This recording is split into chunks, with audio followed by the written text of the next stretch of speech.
আজকে কাজে আসতে না আসতে দেখছি আমি দোকানে এসে পৌঁছেছি। এদিকে দেখি স্যার দেখি এসি সার্ভিসিংয়ের লোককে এনেছে, তো এসি সার্ভিসিং করাচ্ছিল। তো করাতে করাতে স্যার আমাকে বললো যে রোজই লকারের চাবি আনতে ভুলে গেছে। আমি বললাম স্যার আপনি যখন লকারের চাবি আনতে ভুলে গেছেন আমাকে বলুন, আমি গিয়ে নিয়ে আনবো কি। স্যার বললো ঠিক আছে তবে যাবে তো যাও। তো আমি দেখতেই পাচ্ছ স্যারের বাড়ি যাওয়ার জন্য রওনা দিয়ে দিয়েছি।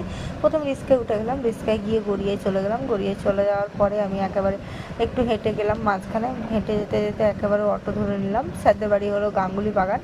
তো দেখতেই পাচ্ছ আমি এখন গাঙ্গুলি বাগানে যাওয়ার জন্য অটোতেও বসে পড়েছি। এক্ষুনি স্যারের বাড়ি পৌঁছে যাবো। এখান থেকে বেশিক্ষণ সময় লাগে না, তো 5-6 মিনিট লাগে। তো দেখতেই পাচ্ছ আমি গাঙ্গুলি বাগানে চলে এসেছি, স্যারদের বাড়ি অর্জুন সিটিতে। তো দেখতে পাচ্ছ আন্টি এক্ষুনি নেমে যাবে, নেমে এসে আমাকে চাবিটা দিয়ে দেবে। তো দেখতে পাচ্ছ আন্টিও এসে গেছে, আমাকে লকারের চাবিটা দিল।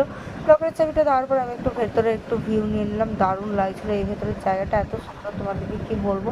আমার তো প্রচুর পরিমাণে ভালো লাগছিলো। যাই হোক, এদিকে আমি লকারের চাবিটা নিয়ে